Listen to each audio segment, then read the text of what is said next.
Aleluia, a graça e a paz para os irmãos que estão nesse lugar. A graça e a paz para aqueles que nos assistem via internet. E eu estou muito feliz de poder estar aqui com os irmãos.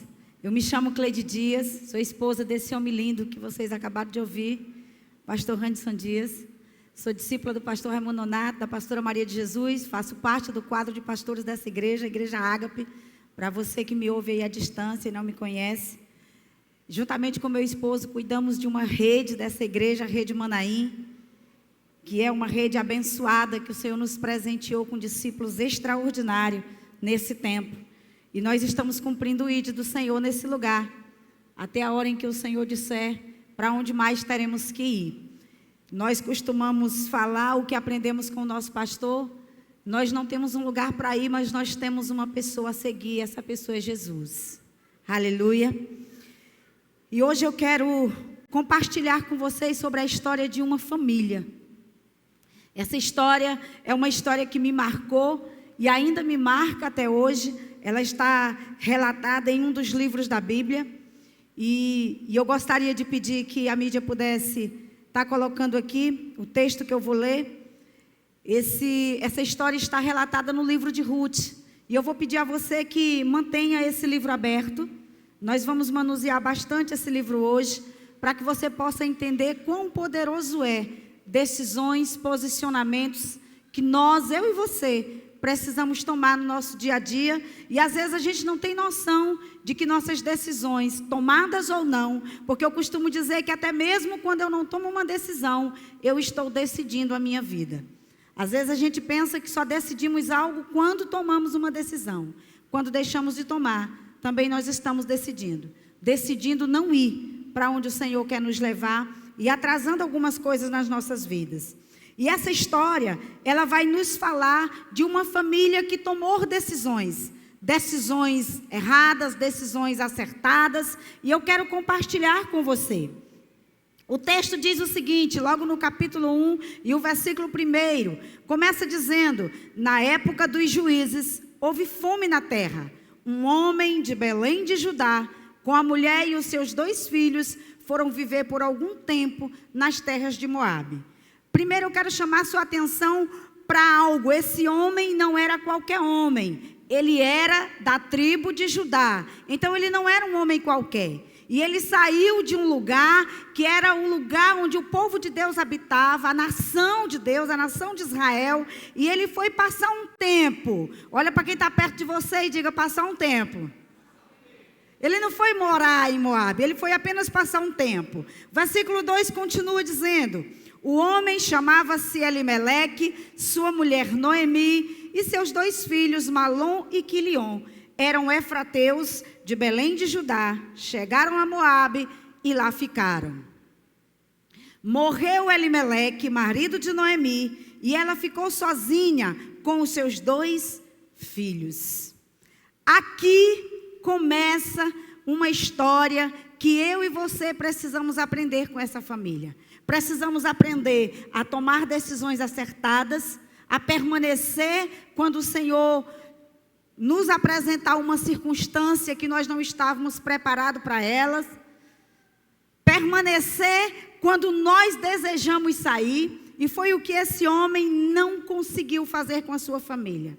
Elimeleque era um homem que conhecia Deus, sua esposa conhecia a Deus, seus filhos também. Eles eram pessoas que conviviam com o Senhor de Israel. Mas a Bíblia diz, começa dizendo, o primeiro versículo que eu li com vocês, que esse homem começou a viver uma situação difícil, não por causa dele, mas porque toda a nação começou uma situação difícil. O texto começa dizendo que essa história aconteceu na época dos juízes. Que época foi essa, pastora? A época em que Israel não tinha rei. Israel não tinha um líder na nação. E aquela nação começou a se perverter, começou a fazer coisas terríveis contra Deus. E Deus deixou ele a mercê dos seus pecados. Como diz a Bíblia, somos nós que fazemos dissensão. Os pecados que nós cometemos fazem dissensão entre nós e Deus. E aquela nação começou a se separar. E bem naquela estrutura de pecado que Israel estava vivendo, aquele homem começou a passar necessidade dentro da sua casa com a sua família. Então ele toma uma decisão, que eu imagino que aquela decisão não foi a melhor. Mas aquele homem entendeu, como alguns de nós, de repente, diante de uma situação difícil, podemos pensar: eu vou sair daqui, eu vou passar um tempo e depois eu volto. Era muito normal. O texto diz que ele não foi morar lá. O texto diz que ele foi passar um tempo. E eu olhei em várias versões bíblicas e elas sempre dizem que eles foram passar um tempo. Então aquele homem estava fazendo um plano que para ele provavelmente era o melhor. Só que ele não esperava que naquelas terras para onde ele estava indo, ele perdesse a própria vida e a vida dos seus filhos. E aqui a gente percebe essa mulher e esse homem que saíram com seus filhos. Agora ele morre e a Bíblia diz que logo depois os seus filhos se casam com duas mulheres daquela nação. E depois de quase 10 anos, diz o texto, aqueles meninos também morreram. Eu quero chamar a sua atenção para esse acontecimento, para olhar para essa mulher chamada Noemi, que agora está sem o esposo, sem os filhos, e a única coisa que ela tem são 2 noras consideradas amaldiçoadas. Ou seja, ela era como se Noemi estivesse enfrentando uma situação que não tinha solução. Eu não sei se você já passou por situações assim. Eu já, por inúmeras vezes, estive em situações, e uma delas foi quando meu esposo foi desenganado dos médicos, aqui em Imperatriz, em fevereiro de 2012, quando eles disseram: olha, pode preparar o culto fúnebre, porque ele não volta para casa. Ele não tem cura. Naquele dia, para mim, era o fim, mas eu sabia que tinha um Deus que todas as vezes que parece o fim em uma situação, Ele já preparou um novo começo. E talvez o que essa mulher não sabia, era que no dia que aquele homem chegou naquelas terras chamadas Moabe, e que os 2 filhos daquela mulher casaram com 2 mulheres que não conheciam a Deus. Você que é mãe e que é pai vai entender muito bem o que é isso. Você vê o seu filho, a sua filha casando com alguém que não conhece o Deus que você serve. Você deve imaginar o desespero daquela mulher. Parecia realmente ser o fim, mas ainda o pior estava para chegar. Foi quando aqueles homens morreram, e agora ela olha para aquela situação e diz: agora é o fim. Estou velha. Você pode perceber, e eu vou te mostrar aqui ao longo do texto, que ela se tornou uma mulher amargurada, chateada, revoltada contra Deus, porque para ela aquilo tinha acabado. Mas como eu disse, o que ela nem desconfiava era que no dia que ela colocou os pés naquela terra, Deus tinha decidido começar algo novo na vida dela. Foi por isso que Ele enviou uma mulher chamada Ruth para ser uma de suas noras. E eu disse pela manhã, Deus sempre nos dá uma Ruth. Diga para quem está perto de você, você também tem a sua. Aquela mulher que lhe abençoa, aquele homem que lhe abençoa, aquela pessoa que, independente de quem seja ela entra na sua vida no momento mais difícil que você está passando, para lhe levantar, para ser ferramenta de Deus, para dizer: tem jeito, você vai vencer. Aleluia. Eu sempre digo, amados, que todas as vezes que algo ficar ruim na sua vida, nunca esqueça, está ruim aos teus olhos, mas aos olhos de Deus, Ele já começou uma coisa nova. E Ele diz: eu estou fazendo uma coisa nova. Você não está vendo? Eu quero que você acorde hoje para algo novo da parte de Deus que Ele está fazendo. E a partir daqui, desse ponto, após introduzir essa mensagem, eu quero trabalhar 3 pontos importantes: decisões, posicionamentos, que eu e você, olhando para essa família, olhando especialmente para uma mulher desse texto, que representa a mim e você, que representa a igreja do Senhor. Porque para os que não sabem, o homem que veio a casar com essa mulher, chamado Boaz, que eu vou relatar no texto já já, ele era uma figura de Cristo, um tipo de Cristo, um remidor, um redentor. O livro de Ruth só tem 4 capítulos, mas chega a fazer por 9 vezes menção a esse redentor, que no termo hebraico é Goel, a esse Goel que vinha redimir uma mulher. E o meu e o seu Goel é Cristo Jesus, que nos redimiu, que nos libertou de uma dívida que nós não podíamos pagar. Aleluia! Então essa história, ela não trata apenas de mulheres que ficaram sozinhas, precisando de socorro, de um casamento novo. Não, esse livro também trata da história de Cristo com a sua igreja. É a minha história, é a sua história. É Deus mostrando para mim e para você que independente de onde nós estejamos, Ele tem um lugar melhor para nos dar. Ainda há pouco o pastor João disse que nós estamos aqui para viver o melhor dessa terra. E pela manhã eu disse e vou repetir: quando nós declaramos dizendo que o melhor da terra é para nós, nós não estamos propagando um evangelho que não tem princípios, uma teologia de prosperidade que não tem princípio. Eu não estou falando disso. Eu estou falando dos princípios eternos de Deus, que quando você os cumpre, você consegue viver as promessas. A palavra do Senhor nos diz, o próprio Jesus um dia disse: olha, vocês vão passar aflições. Sabe o que Jesus estava dizendo? Você vai viver uma luta atrás da outra. Era isso que Jesus estava dizendo. Mas logo depois, no mesmo versículo, ele diz assim: mas tem de bom ânimo, se anima, porque eu venci e você vai vencer também. Então esse melhor da terra é isso. É você olhar para uma luta e passar por ela. Diga para quem está perto de você assim: irmão, a luta não é para tu viver dentro dela não, é para tu passar por ela. É só para passar. Tem gente que arma tenda no meio da luta. E o meu esposo gosta muito de mencionar isso, porque ele diz que algumas pessoas, quando vai cumprimentá-lo, diz assim: pastor Anderson, e aí, como vai a luta? Ele diz: que luta, irmão? Esse pastor, mas e a luta? Ele diz: amor, o povo insiste que eu pegue uma luta que não é minha. Irmão, eu não quero saber de luta, eu venço ela todo dia. Mas se você prestar atenção, você vai lembrar de pessoas, e eu espero que você não seja uma dessas, que eu fui durante muito tempo. Irmã Elisângela, como é que você está? Ô, irmã, estou na luta. Olha para quem está perto de você e diga: irmão, tu vai sair dessa luta hoje. Jesus não te criou para isso não, para viver na luta, não. Quando você perguntar para alguém: como é que você vai? Elisângela não me responde assim não, tá, gente? Quando você perguntar para alguém: bom, como é que tá? E ele disser assim: estou na luta. Você diz: irmão, eu declaro você fora dessa luta hoje, no nome de Jesus. Quando você disser isso, aquele irmão vai aprender com você. Você não vai nem precisar dar um sermão nele: irmão, fala direito. Não, queridos.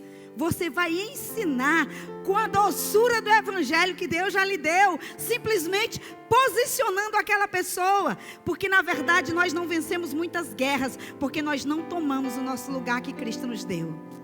Porque a Bíblia diz que o nosso lugar é nas regiões celestiais, assentado junto com o Senhor Jesus, que venceu por nós. E nessa região nós somos capazes de vencer qualquer luta. Aleluia! E a primeira decisão que eu quero compartilhar nessa mensagem de hoje, olhando para essa família, e o título dessa mensagem eu dei: mudando a minha história. Porque um dia a minha história foi mudada, e eu luto para mudar ela todos os dias. E hoje a história de pessoas nesse lugar também vai ser mudada. A primeira decisão, eu quero que você olhe agora para os textos, capítulo 1, do versículo 7 ao 13. Olhe para esse texto. Assim, ela com as suas 2 noras partiu do lugar onde tinha morado, enquanto voltava para a terra de Judá. Segura aí. Elas estavam voltando para a terra de Judá por quê? Se você ler um pouquinho antes, você vai perceber que Noemi, depois de todas as percas, de todas as situações difíceis, ela ouviu falar que lá em Belém, o pão, o socorro, o suprimento tinha chegado. E ela tomou uma decisão: eu vou embora de novo para a terra do pão, porque chegou o pão lá. Ela decidiu fazer o caminho de volta. E a Bíblia diz o quê? Que ela com as suas duas noras, diga comigo, as duas tomaram a decisão de sair de Moabe. E o texto continua. Disse-lhe Noemi: vão, retorne para a casa de suas mães, que o Senhor seja leal com vocês, como vocês foram leais com os falecidos. Versículo 9: o Senhor conceda a cada uma de vocês que encontre segurança no lar de outro marido. Então deu-lhes beijos de despedidas, mas elas começaram a chorar alto. Mas chorar alto é desesperador. Mulher geralmente chora que ninguém nem percebe, mas quando uma mulher está chorando muito alto é porque o negócio está feio. Sim ou não, mulheres? Quando a gente começa a chorar alto, a ponto de berrar, de gritar, é porque realmente algo está doendo muito. E a Bíblia diz que essas mulheres choraram muito. Significa que elas amavam a sua sogra. Significa que essas duas noras eram apaixonadas pela sua sogra. E de manhã eu falei algo e eu quero repetir aqui. Quem tem sogra? Olhe para quem está perto de você e diga: minha sogra é um presente de Deus na minha vida. A minha sogra é um presente, sabe? Satanás, ele tem lutado para tirar isso da nossa cabeça, da nossa mente. Você vê tantas piadinhas, tanta coisinha feia sobre sogra, que parece até que as sogras não são de Deus. Mas eu quero dizer que a sua sogra é de Deus. A minha é uma bênção, um presente do céu na minha vida. E aí eu vou ensinar algo que eu aprendi com a psicóloga Lulu. Ela deve estar ali na livraria. Ela faz sessão gratuita, viu, gente? Lulu cuidou do meu coração muito tempo, quando eu estava em crise. E às vezes eu achava... Gente, eu só tenho uma cunhada, que eu amo demais. Mas em alguns momentos, eu achei que eu era menos amada. Eu sou quem é nora aí, que tem mais... que a sua sogra tem mais noras, às vezes entra essa noia na cabeça da gente: ih, minha sogra gosta mais da outra nora. E o diabo vai trabalhando nisso. Sabe, um dia eu muito triste, angustiada, com muita coisa na cabeça, a Lulu disse algo que eu nunca vou esquecer e eu quero compartilhar com você, para a partir de hoje você ser apaixonada pela sua sogra. Ela disse assim: minha filha, olha para esse homem bonito que Deus lhe deu, que você ama o seu esposo. Eu digo: eu amo demais, sou apaixonada pelo meu lindão. Pois é, a sua sogra deu o que ela tinha de mais precioso para você. Nenhuma mulher nessa terra poderia ter gerado esse homem, a não ser ela. Se não fosse ela, seria outro homem, não seria esse. Sabe, aquilo bateu como uma revelação no meu coração. Mas eu sou desesperada pela minha sogra, porque esse presente lindo, que eu olho todos os dias, o meu lindão, meu marido, só ela podia me dar. Só a Maria de Nazaré podia me dar um homem maravilhoso como esse. Todos os dias eu oro pela minha sogra, eu abençoo a minha sogra. Eu acho que eu oro mais por ela do que por ele, porque eu digo, foi por causa dela que ele chegou. Então olhe para quem está perto de você e diga assim: eu amo a minha sogra. Ela é um presente de Deus. E se a sua sogra for viva, hoje você vai ligar para ela, se você não puder vê-la. Seja homem ou mulher, ligue para a sogra, para o sogro e diga: eu quero dizer que você é a pessoa mais especial que eu já conheci nessa terra, porque por sua causa eu ganhei um presente que está lá na minha casa. Aleluia! E aquelas mulheres, elas choraram por conta daquela mulher chamada Noemi. E o texto continua dizendo: ele disse: não, nós voltaremos com você para junto do seu povo. Presta atenção, as duas disseram a mesma coisa: ei, Noemi, nós não vamos ficar nessa terra, nós vamos com você. Sabe, eu aprendo uma coisa poderosa aqui. Continua o texto, olhe para cá. Disse, porém, Noemi: voltem, minhas filhas, porque vocês viriam comigo. Eu poderia ainda ter filhos que viessem a ser seus maridos? Voltem, minhas filhas, vão. Eu estou velha demais para ter outro marido. E mesmo que eu pensasse, ainda há esperança para mim, ainda que eu me casasse esta noite e depois desse à luz a filhos. Iriam vocês esperar até que eles crescessem? Ficariam sem se casar à espera deles? De jeito nenhum. Minhas filhas, para mim é mais amargo do que para vocês, pois a mão do Senhor se voltou contra mim. Era muita insistência para aquelas mulheres não caminharem. E o texto vai dizer em seguida que uma delas abraçou de novo a sua sogra, chorou alto de novo. Olha, elas então começaram a chorar alto de novo. Depois Orfa deu um beijo de despedida, mas Ruth ficou com ela. Sabe, eu aprendo uma coisa muito importante aqui.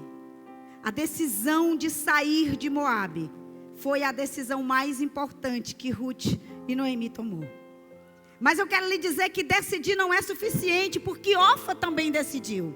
O texto que eu li, vocês perceberam que elas caminharam juntas por algum tempo. Mas em determinado lugar do caminho, uma delas decidiu voltar. E sabe, quando eu olho para Orfa, me faz lembrar de um grupo de pessoas. Um grupo de pessoas que caminha com o Senhor, que se alegra com o Senhor, mas daqui a pouco as lutas vão chegando e ele acaba desistindo, ela acaba desistindo. Um grupo de pessoas que não prevalece.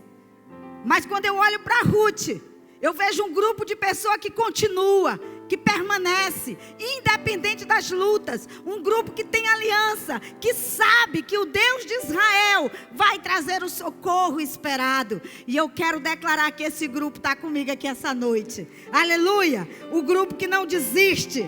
Louvado seja o nome de Jesus. A decisão de sair de Moabe foi o que oportunizou a Ruth a trazer o novo de Deus para a vida dela. Eu não sei de que lugar você precisa sair. Talvez você seja alguém que esteja orando, pedindo o novo de Deus. Talvez como eu, você ore, porque eu oro. E peço, Senhor, eu quero viver a tua novidade. Porque Paulo diz que nós viveríamos novidade de vida. E eu peço essa novidade de vida para o Senhor.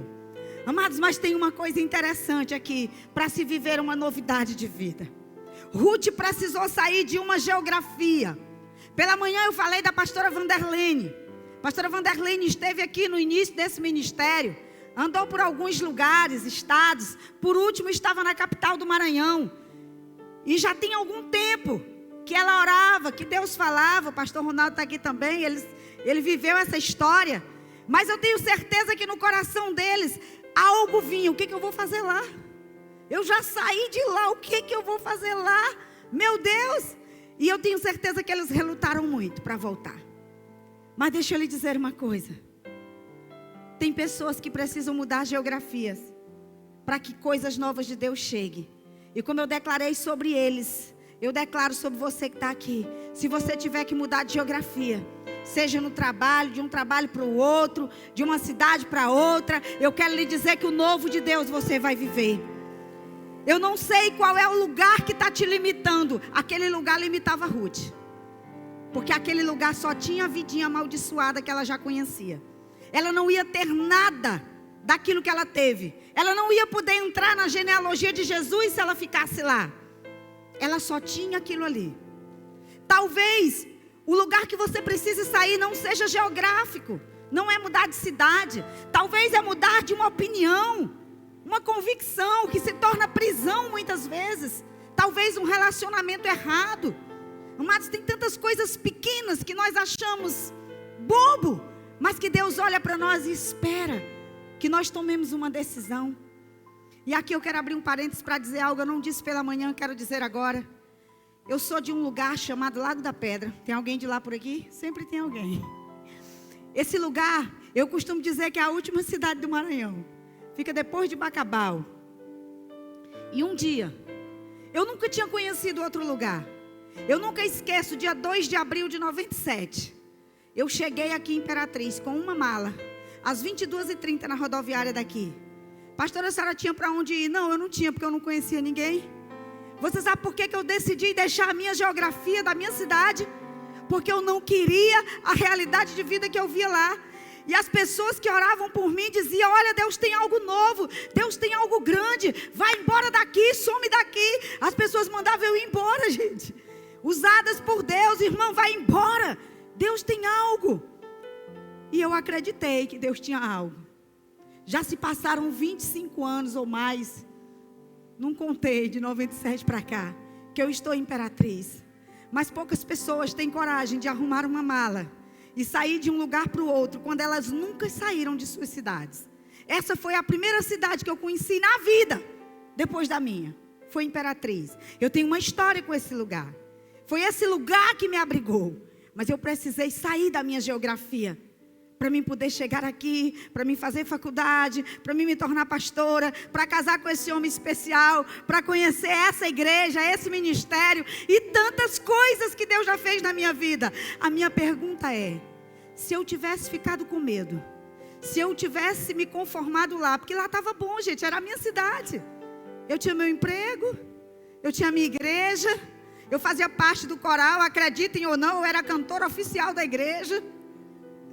Meu Deus, eu não sei como aqueles irmãos me aguentavam, irmão. Porque se eu começar a cantar aqui, vocês vão embora, vocês não ficam aqui não.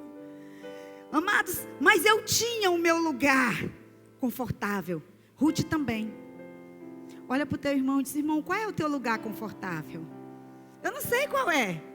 Talvez o teu lugar confortável. Eu vou usar algo que nós estamos fazendo agora. Pastor Nonato lançou um jejum. Quem aí está sabendo desse jejum? Você que está nos assistindo, você que está aqui. Amados, tem gente que não jejuma. Eu não tenho nada contra.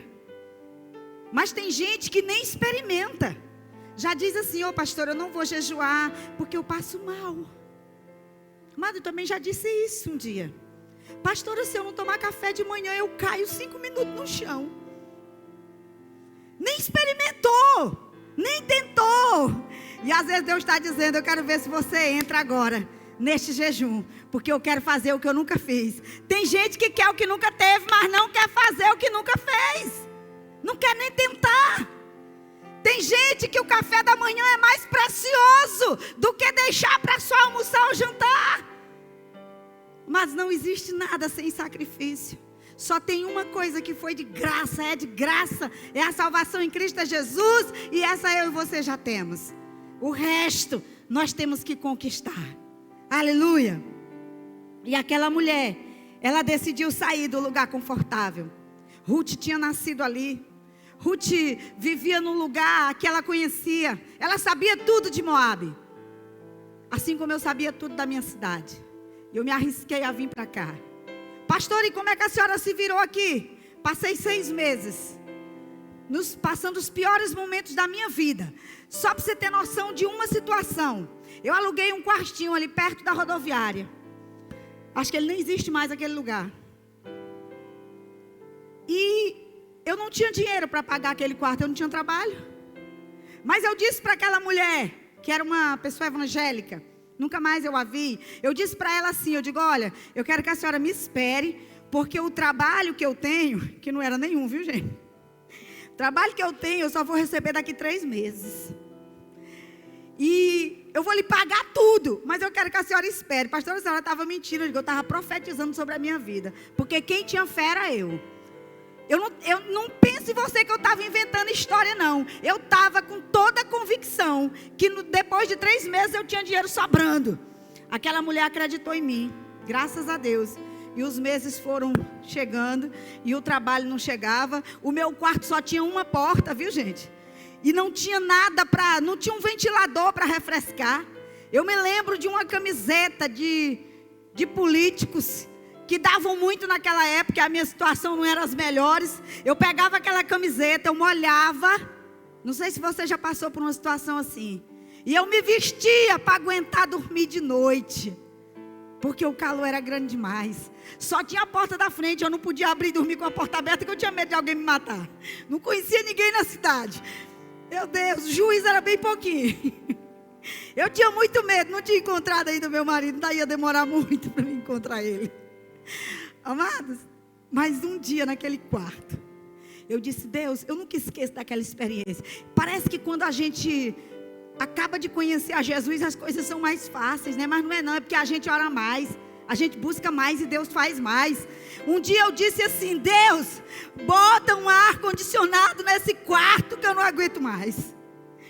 Deus gela essas paredes, Jesus.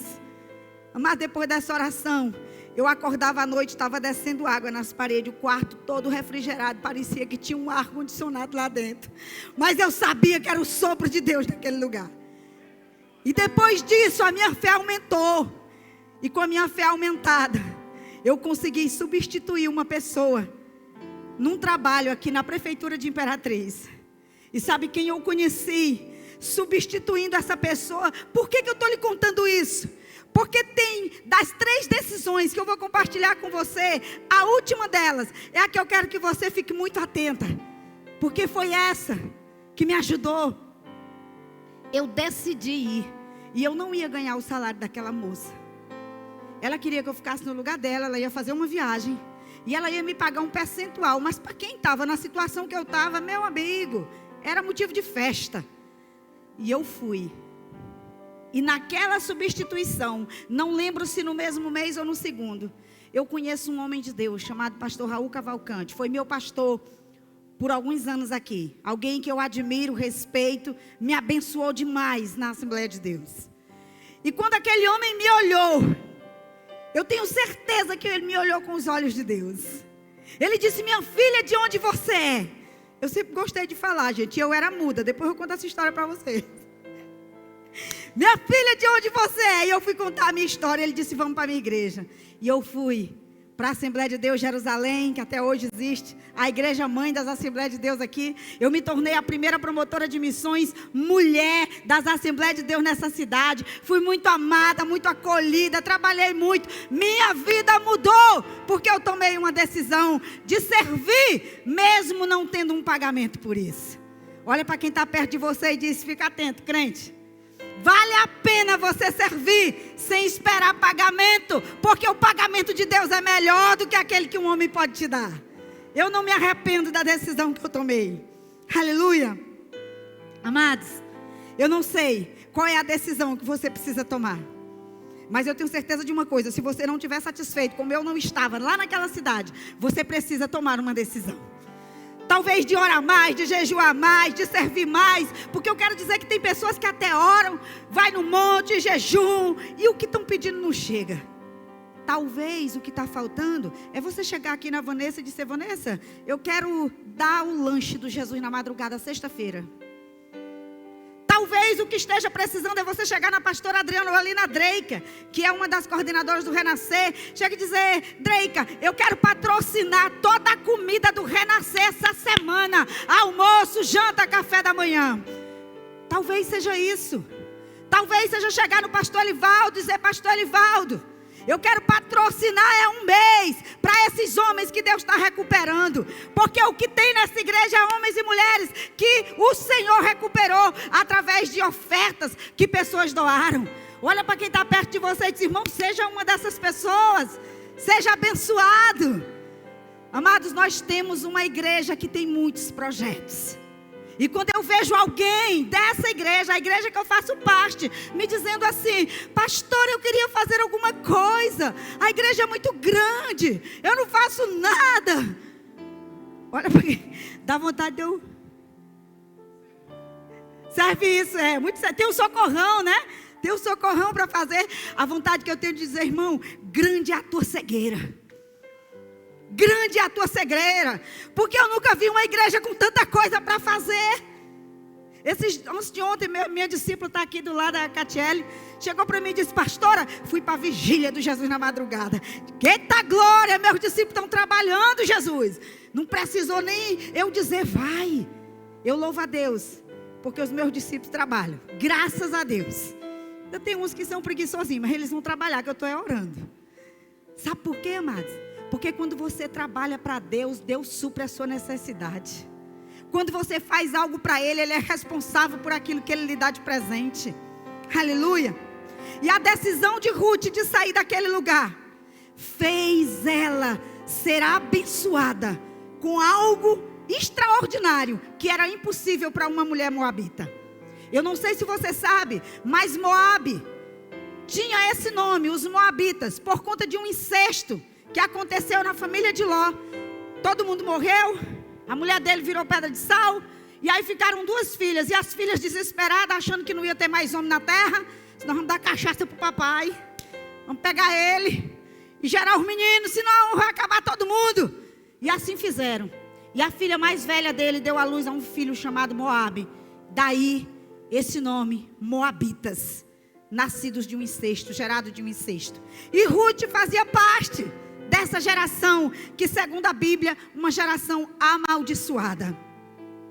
Amados, mas aquela mulher, ela teve que tomar uma decisão. E toda decisão que você toma, ela vai lhe causar algo. Eu fico imaginando a dor que foi para Ruth sair daquela cidade. Eu fico imaginando como foi difícil para ela deixar pai, deixar mãe, deixar família, deixar tudo e ir para um lugar. Ela não estava indo como eu vim para a Imperatriz. Aqui ninguém me odiava não. Alguns odiaram depois. Mas foi eu que causei o ódio. Jesus consertou. Jesus conserta tudo. Aleluia. Mas aquela mulher não foi para um lugar que eu vim, que todo mundo estava de braço aberto para receber. Ela foi para um lugar onde ela era maldita. Ela foi para um lugar onde as pessoas queriam matá-la. Porque para a nação de Israel, Moabitas eram os seus inimigos, inimigos mortais. E ela foi para lá. Eu fico imaginando quantas coisas aquela mulher teve que suportar para permanecer lá. Mas deixa eu lhe dizer uma coisa. O apóstolo Paulo, no livro de Filipenses, no capítulo 3, no versículo 13 e no versículo 14, ele falando das lutas que ele já venceu e que ele está lutando para vencer, ele chega a dizer assim: irmão, eu não julgo o que eu tenho alcançado, mas uma coisa eu faço. Aí ele diz: esquecendo-me das coisas que para trás ficam e avançando para aquelas que estão adiante de mim, eu sigo para o alvo, para o prêmio da soberana vocação que está em Cristo Jesus o Senhor. Foi isso que essa mulher fez. Eu vou esquecer as coisas que estão aqui em Moabe, e eu vou avançar para aquelas que estão diante de mim, porque tem algo na vida dessa mulher que vai mudar a minha história. Porque eu fico imaginando que os anos que ela conviveu com Noemi, ela descobriu algumas coisas sobre o Deus de Israel. Eu não sei o que as pessoas podem descobrir convivendo com você. Eu sei o que elas podem descobrir convivendo comigo. Mas é bom a gente começar a pensar. O que a gente está alterando nas pessoas que estão à nossa volta? Qual é a marca que a gente está deixando? Porque Noemi deixou uma marca extraordinária naquelas mulheres. Tão forte que elas choraram para não abandoná-la. E uma permaneceu com ela. Eu não sei o que é que você tem que esquecer para sair do Moabe, que aqui representa uma situação, um pensamento. Eu sei lá o que Moabe está representando hoje para você. Mas uma coisa eu sei: tem que sair. Tem que esquecer, tem que quitar o que passou para lá. Igual eu fiz lá na minha cidade. Eu esqueci, eu deletei, porque eu sabia que o meu futuro estava aqui. Olhe para quem está perto de você e diga: você precisa decidir sair de Moabe. Eu não sei qual é o teu Moabe, mas Jesus vai ministrar no teu coração. Talvez o teu Moabe é só porque você fala demais. Um dia eu fui essa pessoa que falava demais. Eu falava tanto que a minha pastora tinha que dizer: minha filha, cala a boca, pelo amor de Deus. E eu costumo dizer para o meu marido: amor, eu falava porque eu era muda. Eu fiquei muda até os 7 anos. Então, quando eu comecei a falar, eu tinha sede de falar. Pastora, como é que a pessoa é muda e fala assim? Deus purinho, gente. Foi uma doença que me fez falar. Uma coqueluche, uma tosse braba. Eu tossi tanto que cortou um pedacinho da língua embaixo. E esse milímetro de língua que cortou fez eu falar do jeito que eu falo hoje. Olha que Deus maravilhoso. Até uma doença foi bênção na minha vida. Deus é lindo demais. E hoje o meu marido diz: amor, vamos fazer uma cirurgia para terminar de melhorar, porque tem algumas palavras que eu ainda não consigo pronunciá-las. E eu digo: eu, amor, vou nada correr o risco de ficar muda de novo. Eu amo tanto falar, faço nada. Ele diz: amor, é simples, o médico vai só dar uma cortadinha. Eu digo: tô fora. Tá bom demais, gente. Todo mundo está entendendo o que eu falo? Pronto, vou cortar minha língua nada. Vamos para frente. Essa é a primeira decisão. A segunda decisão, a decisão de ser leal. Oh, queridos, como a lealdade faz diferença. Ruth 1,16. Olhe para esse texto. A decisão de Ruth em ser leal. Ruth capítulo 1, versículo 16. essa decisão fez com que o livro de Ruth tivesse o seu nome. Poderia ter qualquer outro nome, mas tem o nome dela. Ela disse assim: olha, não insista, Noemi, não insista para mim te deixar, porque eu não vou te deixar. Ela diz: olha, aonde tu for, eu for, aonde tu ficar, eu fico. O teu povo é o teu povo, o teu Deus é o meu Deus. Olha, quando eu escuto essa palavra dela dizendo, o teu Deus é o meu Deus, eu lembro do meu pastor. Eu acho que, como diz o pastor Nonato, Deus deve ter dito assim: Gabriel, desce ligeiro ali, que aquela mulher acabou de aceitar o Redentor, o Deus de Israel. Essa maldita acabou de dizer que o Deus de Israel é o Deus dela. Pronto, naquela hora ela estava aliançada com o céu.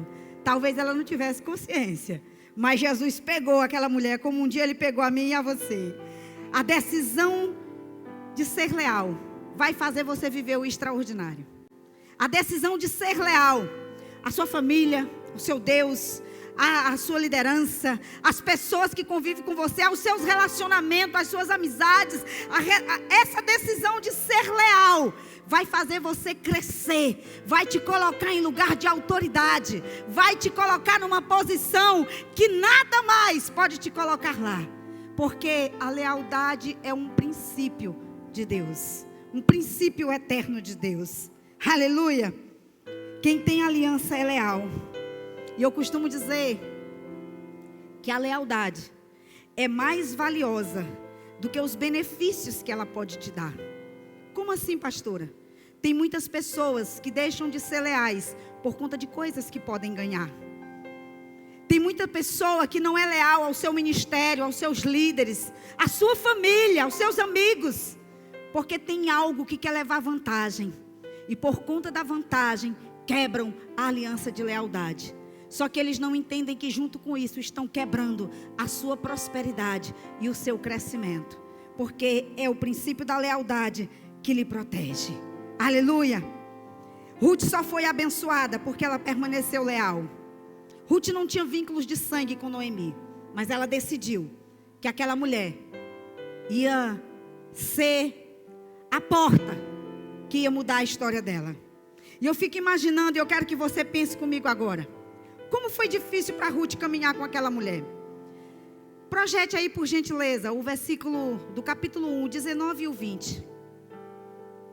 Só para vocês terem noção. O 19 e o 20 do capítulo 1. Olha o que diz. Prosseguiram, pois, as duas de Belém, ali chegando. Todo o povo ficou alvoroçado por causa delas. Será que é Noemi? Perguntaram as mulheres, e ela respondeu: não me chame Noemi, melhor que me chamem de Mara, pois o Todo-Poderoso tornou a minha vida amarga. Eu li no versículo anterior, no versículo 13, vocês ouviram e leram ela dizendo que o Todo-Poderoso tinha descarregado sobre ela toda a ira dele. Esses textos estão nos afirmando que havia uma dor muito grande na alma de Noemi contra Deus. Que aquela mulher com certeza murmurou o caminho todinho. Agora pensa comigo. Ruth, moabita, não conhecia Deus, só conhecia Deus através da Noemi. E agora ela está caminhando com ela e está ouvindo o tempo todo ela se maldizendo. E eu posso compreender a dor daquela mulher. Aquela mulher tinha perdido um marido, tinha perdido 2 filhos. No dia que o doutor disse para mim que o meu marido ia morrer, eu fui pro meio daquele corredor do socorrão, chorando, batendo nas paredes, dizendo: Deus, por que tu vai matar meu marido? Meu marido é tão bonito. Eu disse: Deus, ele é tão bonito, deixa ele vivo. Mas isso é argumento para pedir para Deus para deixar um marido vivo? Eu acho que Deus deve ter olhado e ter dito: oh, meu filho, você está tão enganado. Amados, mas essa era a minha oração. Eu dizia: Deus, o meu marido é tão bonito, não mata ele não, Senhor. Parecia que era Deus que estava matando o meu marido. Foi preciso eu ouvir a voz do Espírito Santo. É isso que o diabo quer que o meu povo pense, que sou eu que sou mau. E naquele dia eu aprendi a agradecer. Naquele dia eu saí dali dizendo: Senhor, se meu marido morreu, você é a viúva mais feliz da terra. É eu que vou fazer o culto fúnebre. É eu que vou me alegrar com o Senhor, porque tu não vai deixar de ser bom, porque ele foi. Eu não perdi ele para o mundo, eu só te entreguei ele de volta. Ele é teu. Obrigado pelo tempo que ele ficou comigo. Naquele dia eu aprendi o poder da gratidão. Mas eu posso entender a dor dessa mulher, e essa amargura. Mas deixa eu lhe dizer uma coisa. É perigoso a amargura entrar no nosso coração. Capítulo 12, versículo 15 do livro de Hebreus. Diz algo poderoso. Quando eu li esse texto, eu fiquei preocupada. Olha só, projeta aí para mim se você puder. Capítulo 12, 15 do livro de Hebreus. Diz assim: tenha cuidado. Tenham cuidado, olha só. Cuidem, nessa versão NVI. Cuidem que ninguém se exclua da graça de Deus. Aqui não está dizendo alguém me exclua. Aqui está dizendo se exclua. Em outra versão diz se prive. Cuidado, para que você não se exclua da graça de Deus. Que nenhuma raiz de amargura brote, causando perturbação em você. Olha para quem está perto de você e diga: irmão, a amargura te faz perder a graça de Deus. Quando você gera uma amargura dentro de você, é automático, ninguém precisa fazer nada. Você mesmo trava a porta do céu para você. E é por isso que Noemi, ela não conseguia outras coisas a não ser dizer amarguras o tempo todo. Porque a graça de Deus parecia ter sumido da vida dela. Era necessário que uma Ruth chegasse para intervir, para mudar aquela história. Tudo que Noemi viveu foi resultado das escolhas dela e do esposo. Mas sabe, ela atribuía o resultado a Deus. Você conhece pessoas assim? Oh Deus, por que eu estou vivendo isso?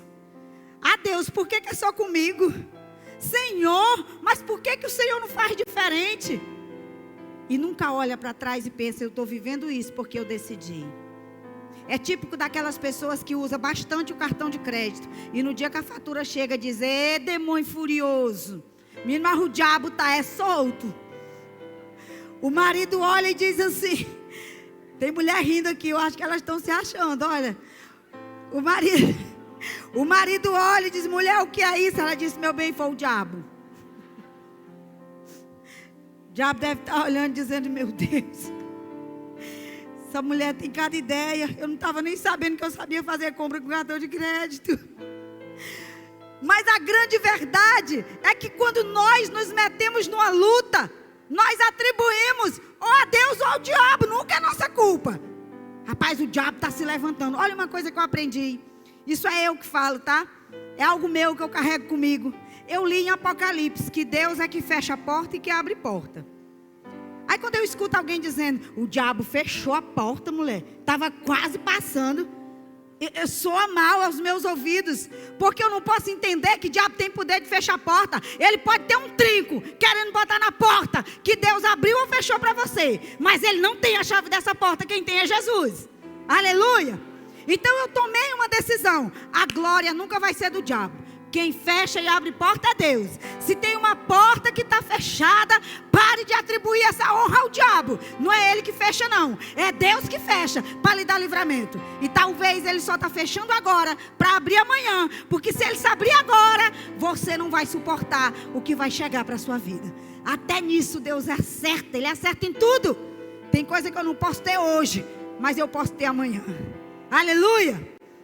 A porta que Deus fecha hoje para você não significa que é definitiva. Ela pode ser apenas temporária. Deus pode estar apenas dizendo: olha, eu só não quero que seja agora, porque eu tenho um tempo propício para isso acontecer. Fica tranquila, que é já que eu abro essa porta para ti. Mas quem abre a porta e fecha é o Senhor. Aleluia. Ruth deve ter escutado muita coisa, amada, mas ela decidiu prevalecer. Ela decidiu permanecer. Escute isso que eu vou lhe dizer. A lealdade nos protege, nos fortalece e nos orienta. A lealdade nos protege, nos fortalece e nos orienta.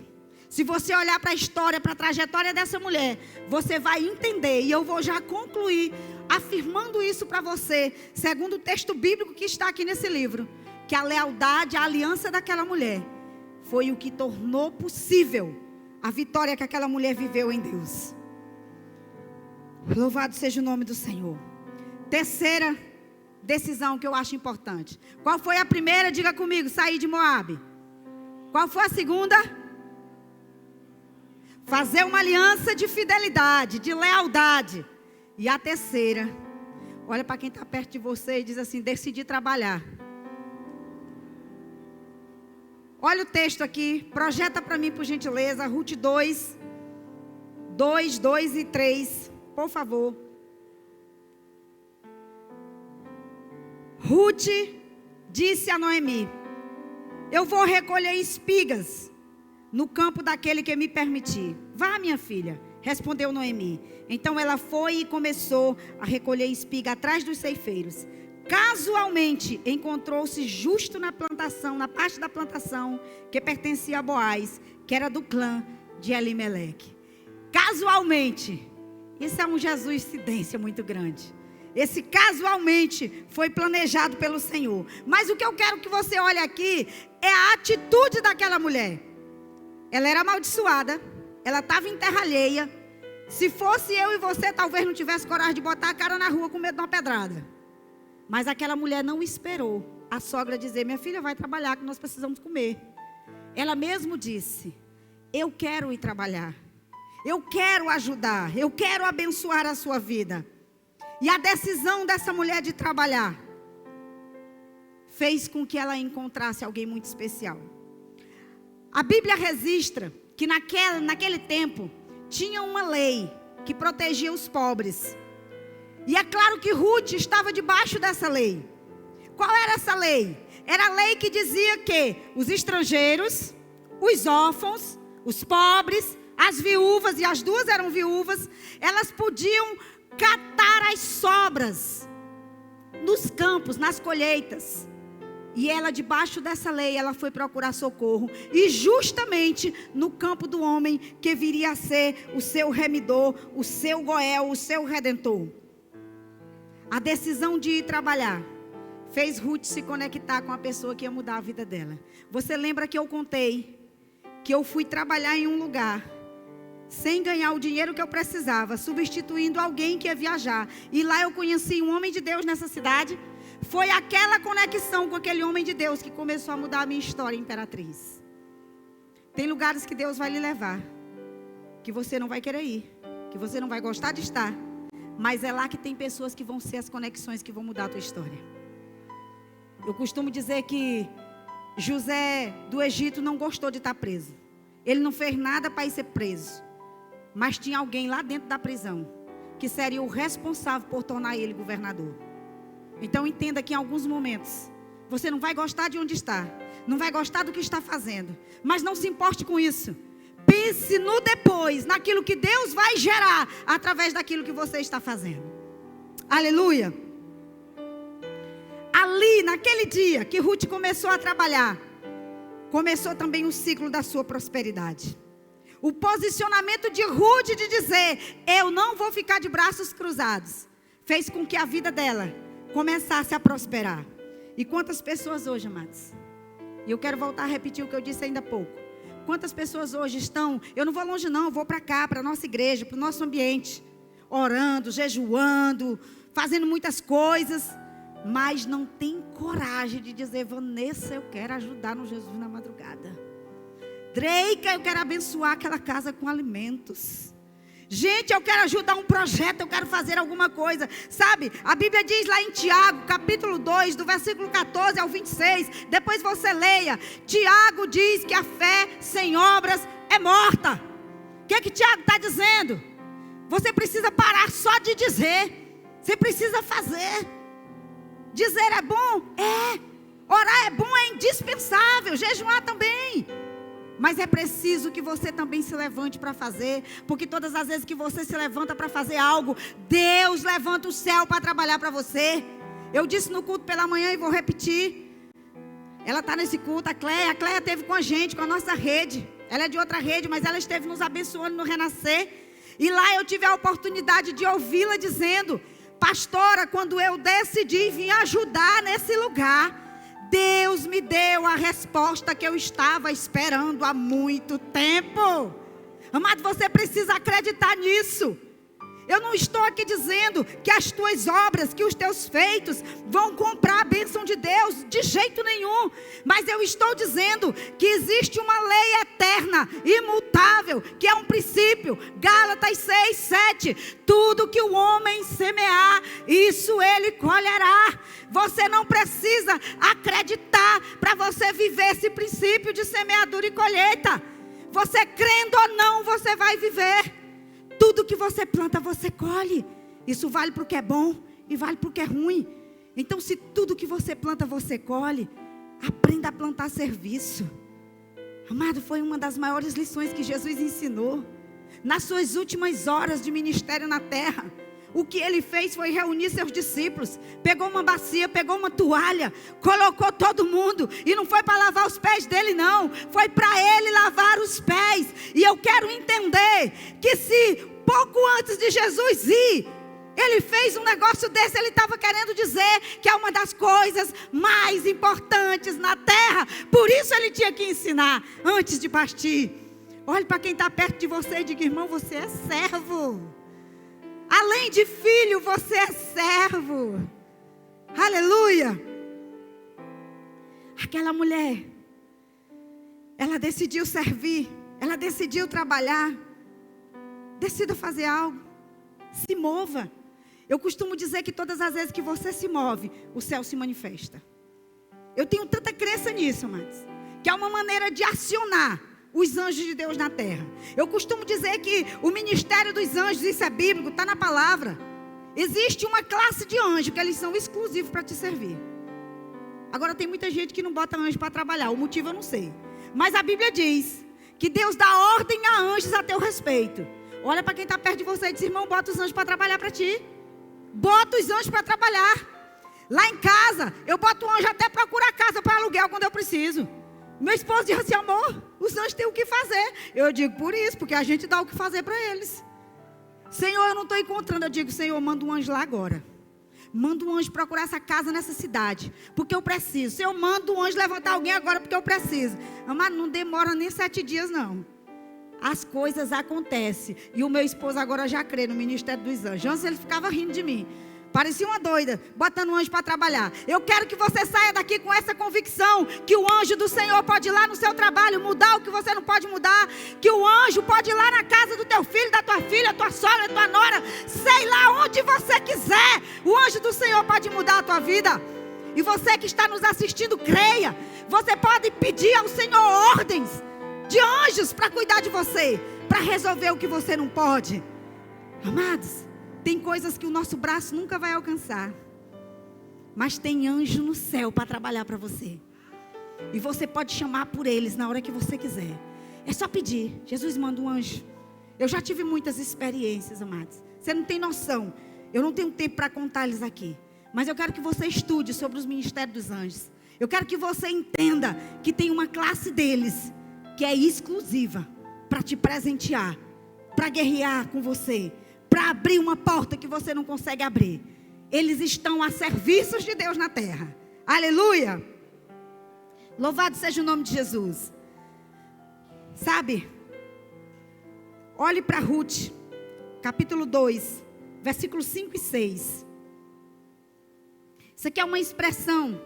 Quando Boaz chega no campo que aquela mulher está trabalhando, Boaz perguntou ao capataz dos ceifeiros: a quem pertence aquela moça? O capataz respondeu: é uma moabita que voltou de Moabe com Noemi. Ela me pediu que deixasse recolher junto as espigas entre os feixes, após os ceifeiros. Ela chegou cedo, está em pé até agora, só sentou um pouco no abrigo. Sabe o que chamou a atenção daqueles homens? Aquela mulher não tinha preguiça, trabalhava o tempo todo, porque eu imagino que aquelas pessoas paravam, porque isso chamou a atenção deles. Essa mulher chegou e está trabalhando até agora, não parou de fazer, chamou a atenção do Goel, chamou a atenção do Redentor. E sabe o que eu acho mais poderoso aqui? Versículo seguinte, por gentileza. Disse então Boaz a Ruth: ouça, minha filha, você não vai colher noutra lavoura, nem se afaste daqui, fique aqui com as minhas servas. Versículo 9. Preste atenção aonde os homens estão ceifando, e vá atrás das moças que vão colher. Eu darei ordem aos rapazes para que não toquem você. E quando tiver sede, beba da água dos potes que os rapazes encheram. Tinha moral demais a mulher. Versículo 10. Inclinou-se ela, prostou-se em terra e exclamou: por que eu achei favor aos seus olhos? Ao ponto do Senhor se importar comigo, uma estrangeira. Eu quero lhe dizer o que foi que chamou a atenção desse homem. Olhe para o versículo 11 que eu lhe digo agora. Versículo 11 traz a resposta. Boaz respondeu: contaram-me tudo quanto você tem feito por sua sogra, depois que você perdeu seu marido. Como você deixou seu pai, sua mãe, sua terra natal, para viver com um povo que você antes não conhecia. Olha para quem está perto de você e diz assim: o céu anota tudo que você faz. Diga aí para essa pessoa: o céu anota tudo que você faz. Sabe o que Boaz estava dizendo? Ruth, tu está vivendo tudo isso. Não é por causa do hoje, é por causa daquele dia. Tu lembra? Quando Orfa foi embora e você disse: eu não vou te largar, eu vou ficar contigo. Aonde tu for eu vou, aonde tu ficar eu fico. O teu povo é o meu povo, teu Deus é o meu Deus. Naquele dia, Ruth, tu conquistou o que tu está vivendo hoje nos meus campos. Aleluia. Agora, não venha me dizer que servir, que fazer algo não traz o céu para a terra para lhe abençoar. Porque essa mulher conseguiu fazer o céu descer para abençoar a vida dela. Aleluia. Ruth estava debaixo da lei que só permitia comer migalhas. A lei que protegia os pobres, os órfãos, só era migalhas. Mas agora o homem, o dono do campo, chega e diz: ei, ele chega para os capatazes dele e diz assim: olha, deixa cair de propósito. Está aí no texto. Deixa cair de propósito e deixa ela pegar. Porque ela não vai mais viver de migalhas. Ela vai viver a abundância. Foi isso que o nosso Goel, o seu Goel, o nosso Redentor, Jesus, o Cristo ungido de Deus, foi isso que Ele nos deu com a morte no Calvário. A abundância. Aleluia. Eu quero liberar sobre a sua vida hoje que você não vai viver mais de comer migalhas. Você não vai viver mais de colher migalhas. Você vai viver de construir riquezas. E eu estou falando de riquezas no sentido geral. Não é só dinheiro. Dinheiro só faz parte, só é ferramenta da riqueza verdadeira que o Senhor tem para mim e para você. Olha para quem está perto de você aí e diga: irmão, acabou hoje o tempo de migalha. Acabou hoje o tempo das migalhas. Nós vamos construir riqueza no nome poderoso de Jesus. Amados, versículo 19. Aquela mulher catou tanta coisa naquele dia que ela chegou com... Eu pesquisei, era mais ou menos 25 quilos. Eu digo: rapaz, essa mulher tinha força. Como é que aquela coitada carregou 25 quilos nas costas de cevada? A sogra dela lhe perguntou: minha filha, onde você colheu? Onde trabalhou? Bendito seja aquele que se importou com você. Então Ruth contou à sua sogra: o nome do homem com quem trabalhei hoje é Boaz. Eita Jesus. Eu quero que você olhe para o capítulo 3. Olha que coisa poderosa. Talvez Ruth não sabia, mas tinha outra lei que ela estava debaixo, chamada lei do levirato. Que lei era essa, pastora? Era a lei que ela não só permitia, não, ela obrigava. Se o marido morreu e não deixou herdeiro, o irmão do marido tinha que casar com a viúva para suscitar um herdeiro. Ela não tinha. Se não tinha irmão, tinha que ser o parente mais próximo. Quem era o parente mais próximo? Capítulo 3, versículo 1, leia comigo por gentileza. Minha filha, certo dia Noemi, sua sogra, lhe disse: minha filha, eu tenho que procurar um lar seguro para a sua felicidade. Versículo 2. Boaz, senhor das servas com quem você esteve, é o nosso parente próximo. Sabe o que ela estava dizendo? Ele é o remidor. No hebraico, ele é o seu Goel. Ele é aquele que vai te remir. Ele é aquele que vai te resgatar. Ele é o parente mais próximo. Sabe, O meu e o seu Goel, o nosso parente próximo, o nosso irmão mais velho, Jesus, Ele já resgatou a mim e a você. E Ele está hoje nesse lugar para fazer o que foi feito com a vida daquela mulher. Para resgatar de uma situação e colocá-la em uma nova situação. Aleluia! E ela chega a dizer para Ruth: lave-se, perfume-se, vista a sua melhor roupa, porque hoje ele vai estar na eira. Sabe, eu quero abrir um parênteses aqui para dizer algo para você. Quando a Noemi diz, lava-te, ela não está dizendo que ela não tomava banho. Apesar dela ser de Moab, mas eu sei que ela era limpinha. Mas ela estava falando de um banho, de memórias curadas. Porque aquela menina, ela tinha um padrão de vida muito diferente. Agora ela tinha que ter uma nova vida. E ela precisava se preparar para esse homem, para esse noivo, para esse resgatador. Noemi estava dizendo para ela: minha filha, se lava. Quita com esse passado. Acaba com esse Moab. Arranca Moab de você. Porque você já saiu de lá, mas ainda tem restos de Moab dentro de você. Precisa sair. Precisa ser arrancado, para que você de fato possa ter um compromisso com o teu resgatador. E depois de dizer lava-te, ela diz assim: unge-te. Essa unção fala de separação. Você agora não vai ser de qualquer homem. Você agora não é qualquer uma. Você vai entrar numa linhagem de príncipe. Lembra da descendência de Alimeleque? Era a tribo de Judá, de onde Jesus veio. Não era qualquer linhagem, não. E aquela mulher agora tinha que ter foco. E aqui eu quero abrir um parênteses para as solteiras. Tem solteiras aqui nesse lugar? Mulheres que querem casar, homens que querem casar? Olha para essa história. Quem quer casar precisa ter foco. Quando ela disse, te unge, ela estava dizendo, te separa. Teu foco agora precisa mudar. Tu não é mais qualquer uma, tu não é de qualquer um. Tem um homem santo, tem um mais precioso para te achar. Então tenha foco, fique atenta, te separa e te prepara. Ela continua dizendo, veste os teus melhores vestidos. Quando uma moça quer encantar um homem, é o melhor vestido que tem mesmo. E a época de noivada aí é que a gente prepara direito, que é para o noivo não desistir. O maior medo que eu tinha era do meu marido desistir de casar comigo. Medo, gente. Mas era medo, porque já tinha 4 que tinham passado e tinham desistido. Eu digo, se desistir vai ser o 5º. Não, graças a Deus, ele não desistiu de mim. Mas você, mulher que quer casar, um conselho. Se você tem uma oração besta, igual a que eu tinha. Senhor, eu quero um homem assim, assim, assim, assado.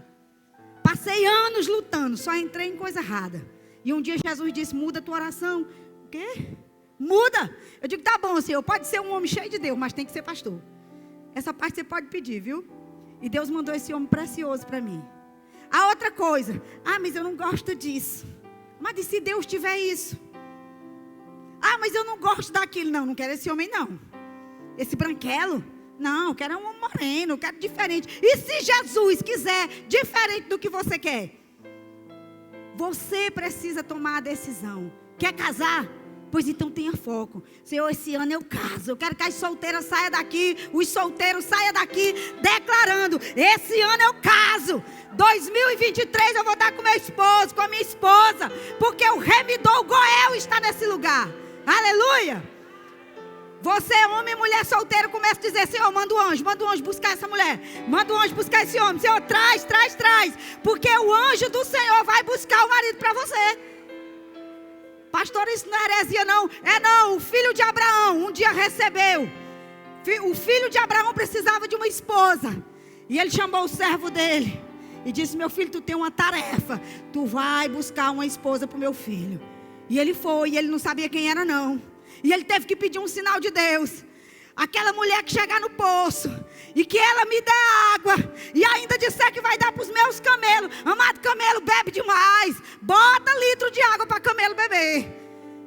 Uma mulher sozinha teve coragem de dizer, pega uma aguinha. Você quer que eu tire para os camelos também? Ele disse, epa, é essa. Sabe o que é isso? Deus manda anjo na frente para fazer o que você não pode fazer. Abre teu olho, homem e mulher de Deus. Só os solteiros digam assim, esse ano eu caso. Eita glória. O Senhor vai receber um genro. Olha aí, seu Chagão. Louvado seja o nome de Jesus. Eita, Jesus bom. Amados, Eu não sei quem é que está dirigindo a tua vida, mas aqui nós aprendemos que uma mulher, uma velhinha, que não tinha muita coisa, só amargura na vida, até que Ruth entrasse na vida dela para fazer a diferença. Ela deu as dicas tudinho. Ela disse: minha filha, tu vai tomar banho, tu vai te ungir, tu vai ficar cheirosinha, uma roupinha bonita, e tu vai chegar lá na eira e tu vai levantar os pés. Sabe por quê? O cobertor dos pés.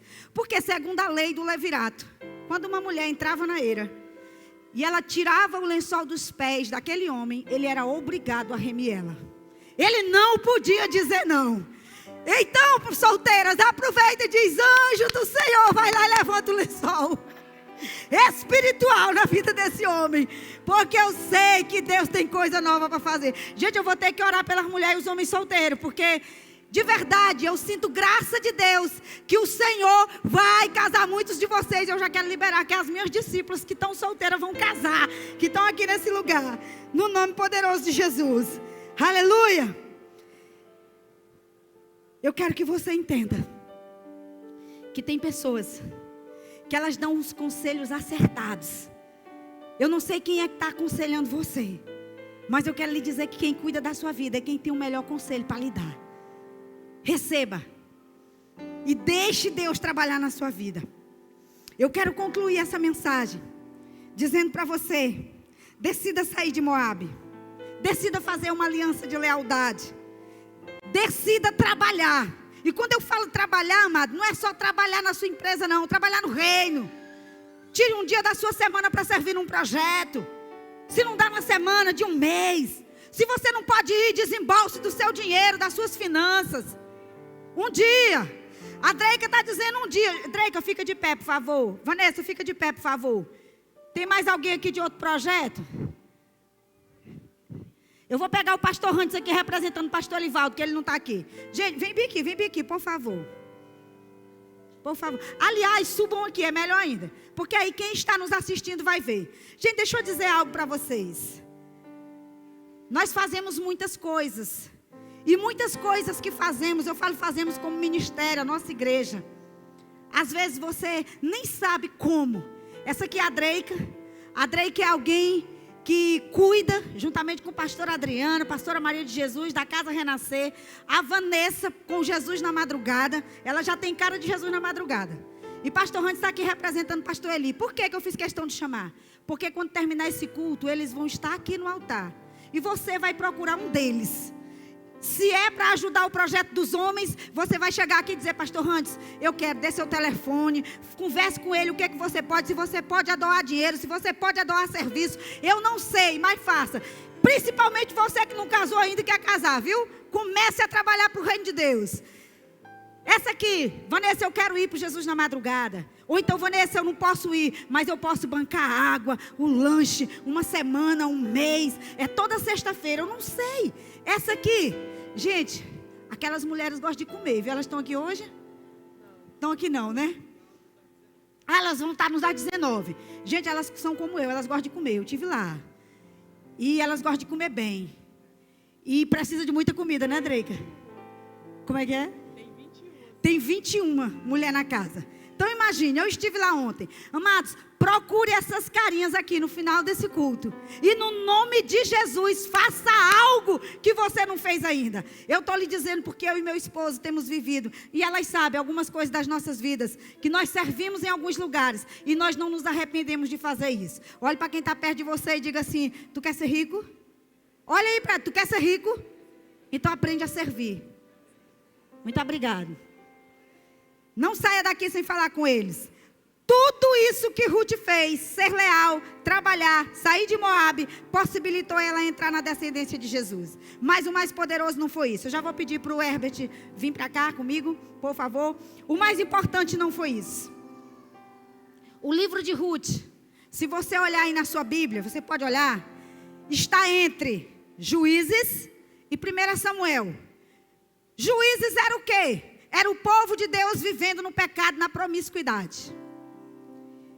O livro de 1 Samuel era a era dos reis. Podemos dizer assim, a era de nobreza, a era que as coisas começaram a vir, o ajuste da parte do Senhor. Juízes mostra o caos que o povo de Deus viveu. E 1 Samuel mostra a era dos reis, a nova era. E Ruth está bem no meio. Sabe o que isso me ensina? Ruth transicionou o caos do povo de Deus para a era abençoada dos reis. Sabe o que isso significa?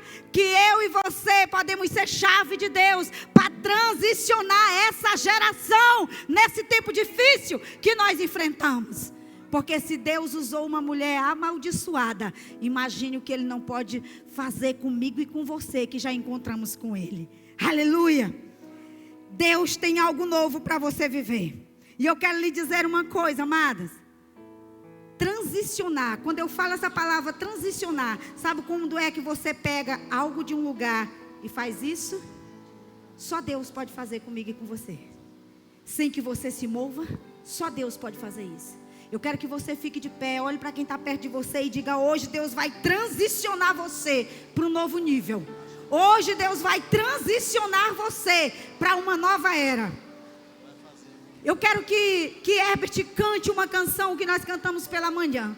E enquanto ele estiver cantando essa canção, eu ainda vou orar por vocês, tá bom? Já estou quase encerrando. Enquanto ele canta essa canção, eu quero que você faça uma oração a Deus. Porque, como eu disse no início, esse livro não é apenas um livro contando a história do casamento de uma mulher, de uma viúva que se deu bem na vida. Esse livro conta a história de Jesus com a sua igreja. Porque esse homem chamado Boaz é um tipo de Cristo. Essa mulher Ruth se parece aqui com a igreja do Senhor. Ela nos representa muito bem, porque ela não tinha condição de sair da pobreza e da maldição que ela vivia. Assim como eu e você não tínhamos. Mas o nosso Goel, o nosso resgatador, o nosso Boaz, Jesus, o Cristo ungido de Deus, Ele nos alcançou. E eu quero que essa hora seja você e Ele, com essa canção, comece a adorar.